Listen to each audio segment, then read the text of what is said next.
పైన వాళ్ళకి ఆశ లేకుండా చేసుకోవడం అంటామా?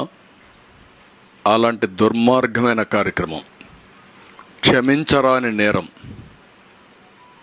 ఈరోజు అలాంటి దుర్మార్గుల్ని ఏం చేసినా తప్పులేదు.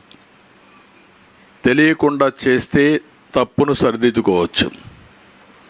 డెలిబరేట్గా చేసిన క్రూర మృగాల్ని, పిల్లల జీవితాల్ని ఎక్కడికక్కడ గొంతు నమిలేసి మెడ నమిలేసి చంపేసే క్రూర మృగాల్ని ఏమనాలి నాకైతే అర్థం కావడం లేదు. అమ్మకానికి ఏపీపీఎస్సీ ఉద్యోగాలు, కేంద్రంలో యూపీపీఎస్సీ ఉంటుంది. ఐఏఎస్ ఐపీఎస్ని సెలెక్ట్ చేస్తారు. ఐఆర్ఎస్ లేకపోతే ఇండియన్ ఫారిన్ సర్వీస్, రైల్వే సర్వీస్ని తయారు చేస్తారు. రాష్ట్రాల్లో ఆ తర్వాత వచ్చే ఉద్యోగాలన్నింటికీ రాష్ట్ర సర్వీస్ కమిషన్లు ఉంటాయి. ఆంధ్రప్రదేశ్ స్టేట్లో స్టేట్ సర్వీస్ కమిషన్, తెలంగాణ స్టేట్లో స్టేట్ సర్వీస్ కమిషన్ మారిగా ఉంటాయి. ఇలాంటి కీలకమైనటువంటి ఉద్యోగాలు ఇవి. ఆల్ ఇండియా సర్వీస్ ఎంత ముఖ్యమో స్టేట్ సర్వీసెస్ కూడా అంతే ముఖ్యం. ఈ స్టేట్ సర్వీసెస్లో deputy collector, DSP, commercial taxes, అన్ని డిపార్ట్మెంట్లకు సంబంధించిన కీలకమైన పోస్టులు ఇక్కడ సెలెక్ట్ చేస్తాం. వీళ్ళందరూ నెక్స్ట్ లెవెల్లో ఆల్ ఇండియా సర్వీసెస్ కూడా ఎలిజిబుల్. ఇక్కడ సెలెక్ట్ అయిన డిఎస్పి రేపు ఎస్పీ అవుతాడు. ఇక్కడ సెలెక్ట్ అయిన డిప్యూటీ కలెక్టర్ కలెక్టర్ అవుతాడు. ఇలాంటి అతి కీలకమైన పోస్టుల్ని వీళ్ళే రేపు కమర్షియల్ ట్యాక్స్ డిపార్ట్మెంట్లో రెవెన్యూ కలెక్షన్ చేస్తారు. ఇన్కమ్ ట్యాక్స్ ఆఫీసర్స్ ఎంత ముఖ్యమో కమర్షియల్ ట్యాక్సెస్లో కానీ మున్సిపల్ అడ్మినిస్ట్రేషన్లో కూడా గ్రూప్ 1 సర్వీసెస్ ఉంటాయి, గ్రూప్ 2 సర్వీసెస్ ఉంటాయి. ఇలాంటివన్నీ ఉంటే భారత రాజ్యాంగం ప్రకారం మనకి ఇచ్చిన హక్కు ఇది. నిరుద్యోగ జీవితాల్లో నిరుద్యోగులే కాదు, ఇది ఈరోజు ప్రతి ఒక్కరి ఆశ ప్రజాసేవ. కొంతమంది రాజకీయాల ద్వారా పవిత్రమైన వృత్తిని ఎంపిక చేసుకొని సర్వీస్ చేయాలనుకుంటే ఈరోజు ఐటీలో కోట్ల రూపాయలు ఆదాయం వచ్చినా కాదు, నేను ప్రభుత్వ సేవలు అందించాలని గ్రూప్ 1కి గ్రూప్ 2కి ఇవన్నీ వస్తారు, అటు కేంద్రానికి ఇటుగానే. నేను చాలామందిని చూశాను. వాళ్ళకొక కళ. ఆ కళ ఏంటంటే నేను సర్వీస్ కమిషన్లో సెలెక్ట్ అయ్యి మెరిట్లో రాష్ట్ర ప్రజలకు పేదరిక నిర్మూలన చేయడానికి నేను ముందుకు రావాలి అనేది వాళ్ళ ఆలోచన. అలాంటిది మీరు చూస్తే ఈరోజు నాటి చైర్మన్ ఆ రోజు చేసిన వాళ్ళందరినీ, ఎప్పుడు కూడా నేను 45 సంవత్సరాల రాజకీయాల్లో ఉన్నా, చైర్మన్ వేసే వ్యక్తిని రాష్ట్రంలో ఉండే వాళ్ళందరినీ ఎతికి నీతి నిజాయితీ సమర్థతకు పెద్దపీట వేసి నామినేట్ చేస్తాం. అక్కడ కాంప్రమైజ్ ఉండకూడదు. చైర్మన్ కాంప్రమైజ్ అయితే ఇంక బోర్డు అంతా కూడా సర్వనాశనం అయిపోతుంది. అందుకే మీరు చూస్తే ఆ రోజు ఉదయ భాస్కర్ ఎవడో నాకు తెలియదు, మాకుండే ఏజెన్సీస్ ద్వారా ఇన్ఫర్మేషన్ తెప్పించాం, వడగట్టిన తర్వాత బెస్ట్ క్యాండిడేటు, క్యారెక్టర్ ఉండేవాడు, నీతి నిజాయితీ ఉందని అతన్ని పెట్టాం. మెంబర్స్ కూడా అదే మరి సెలెక్ట్ చేశాం. వీళ్ళు వేసిన మెంబర్స్ని మీరు చూస్తే నెక్స్ట్ గౌతమ్ సవాంగ్ డీజీపీని చేశారు. అప్పటికే టెయింటెడ్ క్యారెక్టర్, ఒకప్పుడు మంచోడుగా ఉండొచ్చు. వీళ్ళు మెడ మీద కత్తి పెట్టి సరెండర్ చేసుకుని అన్ని పనులు, తప్పుడు పనులన్నీ చేపించి ఈ వ్యక్తి దగ్గర, నేను ఇక్కడ పోతా ఉంటే రాజధాని ఏరియాకి నా మీద రాళ్లతో చెప్పులతో దాడి చేస్తే కోపంతో వచ్చి వాళ్ళ నిరసన తెలియజేశారు అని చెప్పినట్టు దుర్మార్గితను. ఒక డీజీపీ ఇవ్వాల్సిన స్టేట్మెంట్ అది. అక్కడి నుంచి అన్ని తప్పుడు పనులన్నీ చేపించారు. ఇది దగ్గర తప్పుడు పనులన్నీ చేపించి అక్కడి నుంచి ఉద్యోగాన్ని తీసేసి మళ్ళీ పెద్ద ఎత్తున నేనే స్టేట్మెంట్ ఇస్తే దానిపైన ఈ పోస్ట్ ఇచ్చారు. అంటే రీహాబిలిటేషన్, పునరావాస కేంద్రంగా తయారు చేశారు. అతను అయిన తర్వాత Salam Babu YCP student union state president. బుద్ధి జ్ఞానం ఉందా మీకు? మనుషులా మీరు? మీ పార్టీ ఆఫీస్ ఇది? ఎంత దుర్మార్గం అండి ఇది. ఇతనెవరు? జీవి సుధాకర్ రెడ్డి, వైసీపీ నేత, అనంతపూర్. ఇతను సుధీర్, సీఎం జగన్ తాత రాజారెడ్డి అన్న ప్రభదాస్ రెడ్డి మనవడు. ఇతను సూత్రధారి, కేంద్ర బిందువు, అవినీతి అవకతవకలకు నాంది ఇతను, చక్రం తిప్పిన వ్యక్తి ఇతను. ఇలాంటి దుర్మార్గమైన నీచమైన కార్యక్రమాలు చేసి ఈ పని చేసి సోనీవుడ్ నూతలపాటి ఎవరో ఒక ఐఏఎస్ ఆఫీసర్ బంధువు సివి శంకర్ రెడ్డి, ఈయనకి చాలా అత్యంత సన్నిహితుడు సెలీనా. ఇలాంటి చెత్త మెంబర్స్ అందరినీ పెట్టి పిల్లల జీవితాలతో ఆడుకున్నారు. తల్లిదండ్రుల కష్టం, తల్లిదండ్రుల ఆశని పూర్తిగా నాశనం చేసే పరిస్థితికి వచ్చారు. ఇప్పుడు చూస్తే ఎంత ఇదంటే 18/31 162 గ్రూప్ 1 ఉద్యోగాలు నోటిఫికేషన్ ఇష్యూ చేశాం. నేను ముఖ్యమంత్రిగా ఉన్నప్పుడు మా గవర్నమెంట్లోనే. ఇందులో 30 డిప్యూటీ కలెక్టర్స్, 28 డిఎస్పీలు. వైసీపీ పాలనలో ప్రిలిమ్స్ ఎగ్జామ్ జరిగింది 27/5/2019. మెయిన్స్ ఎగ్జామ్ 14/27 డిసెంబర్ 2020లో జరిగింది. ఇక్కడి నుంచి ప్రారంభించారు. అంటే అంతవరకు ఉన్న సాంప్రదాయాలన్నిటికీ తిలోదకాలు ఇచ్చేశారు. అక్కడి నుంచి మీరు చూస్తే నోటిఫికేషన్ విరుద్ధంగా మాన్యువల్ మూల్యాంకనం కాకుండా డిజిటల్ చేశారు. రాజ్యాంగంలో మనం చట్టాలు చేస్తాం. ప్రతి ఒక్క అధికారికి అధికారం లేదు వైలేట్ చేయడానికి. చట్ట ప్రకారం పనిచేస్తే ఉంటారు, లేకపోతే వాళ్ళకి శిక్ష పడాలి. అవసరమైతే ఇలాంటి దుర్మార్గులందరినీ జైల్లో పెట్టి శాశ్వతంగా పనిష్ చేస్తే తప్ప ఈ పిల్లల భవిష్యత్తు బాగుపడదు. మొదట ఇతను వస్తే డిజిటల్ వాల్యుయేషన్ చేశారు. అభ్యర్థులు కోర్టును ఆశ్రయిస్తే 3 నెలల లోపల మాన్యువల్ ఇచ్చేయమని జస్టిస్ సోమయాజులు తీర్పిచ్చాడు. అది కూడా 21 అక్టోబర్ 1న. ఎంత కష్టపడ్డారో నేను చూశాను ఆ స్టూడెంట్స్ని, నిరుద్యోగుల్ని. పిల్లర్ టు పోస్ట్ తిరిగారు, రాజకీయ పార్టీలు అందరి దగ్గర తిరిగారు, మీడియా దగ్గరకు వచ్చారు. వాళ్ళు చందాలు వేసుకున్నారు అడ్వకేట్ కోసం. ఎక్కడికక్కడ పోరాడి తీసుకొచ్చారు. అన్యాయం జరిగిపోతా ఉందని పోరాడి తీసుకొచ్చారు. అది అయిన తర్వాత అప్పటి ఏబిపిఎస్సి సెక్రటరీ సీతారామన్ ఇతను ఎంత దారుణంగా ప్రవర్తించాడు. వేధించి వేధించి వేధించి చైర్మన్ ఇంటికి పంపించిన వ్యక్తి ఫస్ట్ ఇతనే. ఈరోజు రేపు ఉంటుందనే ధ్యాస కూడా లేదు వీళ్ళకు. అక్కడి నుంచి 21 డిసెంబర్ 5న మార్చి 20 వరకు మంగళగిరిలో హాయ్లాండ్లో మాన్యువల్ వాల్యుయేషన్ కోసం ఇతనే ఆర్డర్స్ ఇచ్చాడు. నెక్స్ట్ ఇతను ఆర్డర్స్ ఇచ్చాడు. తర్వాత గౌతమ్ సవాంగ్ వచ్చాడు, విజయభాస్కర్ను పంపించారు.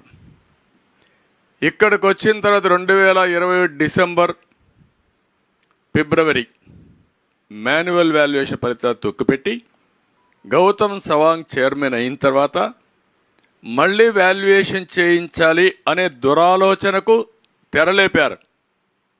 వాల్యుయేషన్ అయిపోయింది. వాల్యుయేషన్ అయిపోయిన దాన్ని రహస్యంగా దాచిపెట్టి మళ్ళీ రెండో వాల్యుయేషన్ చేయాలని ఈ ప్రబుద్ధుడు గవర్నమెంట్కి రికమెండ్ చేశాడు, నిర్ణయం చేశాడు. అక్కడి నుంచి ఏపీపీఎస్సి 3-9 మొదటిసారి వాల్యుయేషనే. అంటే ఇక్కడ మీరు గుర్తుపెట్టుకోవాల్సిన, డిజిటల్ వాల్యుయేషన్ చేయడం తప్పు, అది మొదటి వైలేషన్. డిజిటల్ వాల్యుయేషన్ చేసిన తర్వాత మాన్యువల్ వాల్యుయేషన్ జరిగింది. అది తొక్కి పెట్టి మళ్ళా ఇంకొక వ్యాలిడేషన్, మళ్ళీ మాన్యువల్ వ్యాలిడేషన్ చేశాడు. ఇవన్నీ కూడా ఏ విధంగా దాచిపెట్టారో కోర్టుకు కూడా భయం లేదు వీళ్ళకు. అఫిడవిట్స్ వేస్తే ఎప్పుడో ఒకసారి తగులుకుంటే ఏమవుతా అని భయం లేకుండా విచ్చలవిడితనంతో తయారయ్యే పరిస్థితి వచ్చారు. ఆ ఎవిడెన్స్ ఇప్పుడు నేను ప్రూవ్ చేస్తాం. నెక్స్ట్ ఇక్కడ చూడండి, రెండో వాల్యుయేషన్ జరగలేదని కోర్టుని మిస్లీడ్ చేశారంటే బరిదెగించిన ఉగ్రవాదులు వీళ్ళు. లెక్కలేనితనం.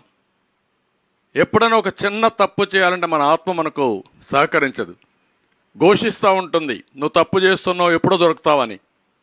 బరిదెగించారు. బరిదెగించి ఈరోజు మీరు చూస్తే 2020 డిసెంబర్ 22 ఫిబ్రవరి వాల్యుయేషన్ జరిగిన ఆధారాలు. వాల్యుయేషన్ జరగలేదని చెప్పారు, అవి కూడా చూపిస్తాను నేను మీకు.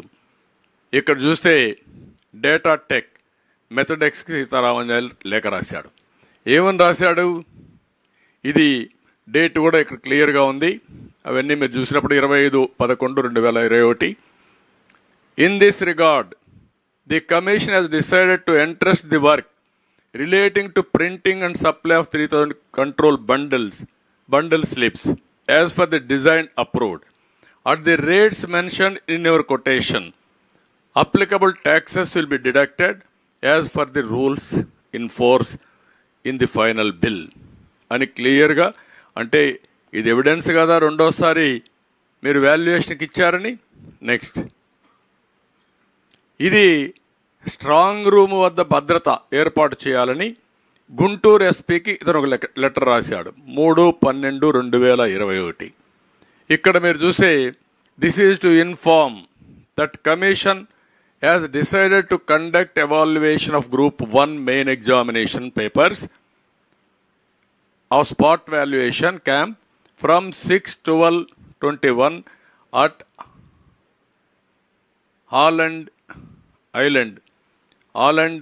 NH5 near NRI Hospital, Chennakakani, Guntur district. Since the work is of a highly confidential nature, it is requested that a closed vehicle with police escort to be provided to transport the answer papers from the Commissioner's office on NG Road in Vijayawada to the evaluation camp on 5/12/21 by 11 a.m. Strict monitoring is required to ensure safe transportation of the confidential material. చాలా స్పష్టంగా ఇక్కడ security కోసం letter రాశాడు. Next, హైలాండ్లో manual valuation చేయడానికి వచ్చిన అధికారులకి భోజనం వసతి ఏర్పాటు చేయమని చేసిన దానికి 20 లక్షలు ఆవాస రిసార్ట్కు చెల్లించిన బిల్లులు. ట్రాన్స్పోర్టేషన్కు ఆర్డర్ ఇచ్చాడు, పలాంది ఎక్కడ చేయాలని చెప్పారు, కంపెనీకి చెప్పారు. ఇక్కడికి వస్తే భోజనానికి కూడా డబ్బులు ఖర్చులు ఇచ్చారు. నెక్స్ట్, ఇక్కడ డిసెంబర్ 5 నుంచి ఫిబ్రవరి 26 వరకు స్ట్రాంగ్ రూమ్ వద్ద భద్రతకు కర్నూలు నుండి తీసుకొచ్చిన కానిస్టేబుల్స్ వివరాలు. వీళ్ళందరూ కానిస్టేబుల్స్, వాళ్ళ వివరాలు, వాళ్ళ నెంబర్లు అవన్నీ వీళ్ళందరూ ఆ రోజు ఇక్కడుండి స్ట్రాంగ్ రూమ్ దగ్గర భద్రత ఏర్పాటు చేశారు. ఇక్కడ మీరు చూస్తే వాల్యుయేషన్ పూర్తి చేసి పోస్ట్ వాల్యుయేషన్ పేపర్స్ అనేది దిద్దిన తర్వాత టాలీ షీట్లు తయారు చేయడానికి పోస్ట్ వాల్యుయేషన్ కోసం ఫిబ్రవరి 2/22 డేటా టెక్ మెథడెక్స్కి రామాంజనేయులు ఒక లెటర్ రాశాడు. వాల్యుయేషన్ అయ్యింది. In this connection it is decided to entrust the post-examination work, that is scanning, image scanning of all sheets, editing, processing the results, collection of required data from sections concerned for generation of all relevant list etc. to your agency as per rates mentioned in your quotation.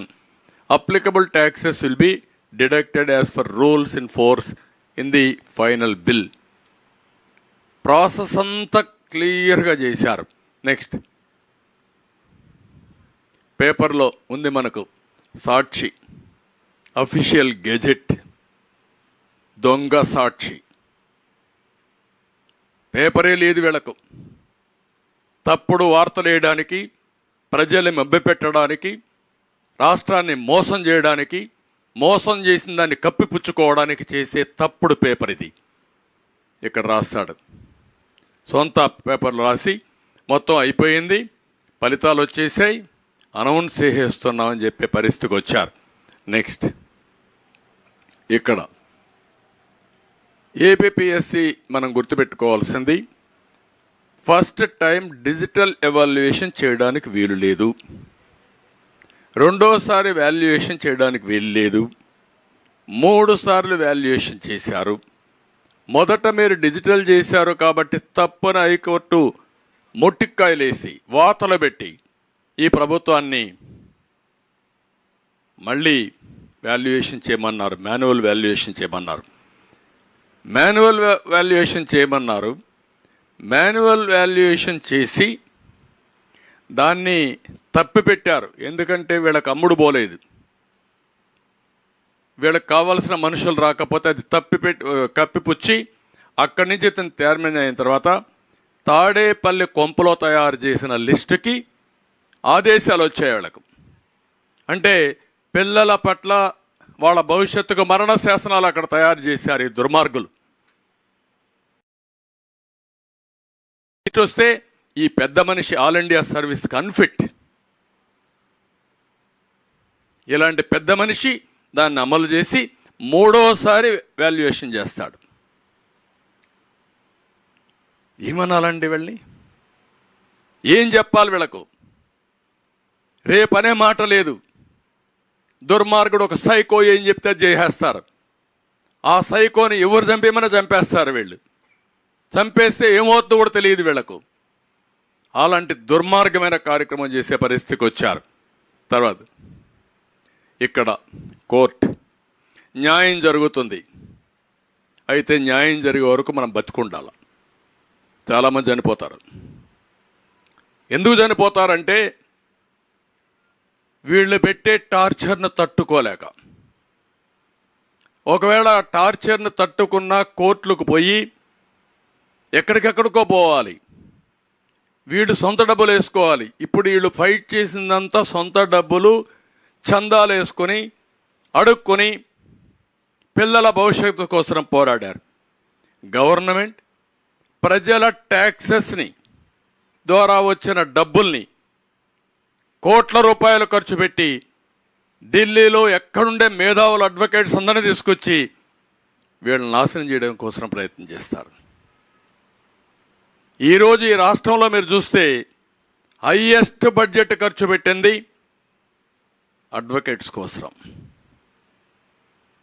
ఎంత డబ్బులు ఖర్చు పెట్టారంటే 100,000 కోట్ల రూపాయలు ఖర్చు పెట్టి తప్పులను కప్పిపుచ్చుకోవడానికి, ప్రజలను హెరాస్ చేయడానికి, జైల్లో పెట్టడానికి, లేని తప్పులు ఆరోపణలు పెట్టడానికి చేశారు.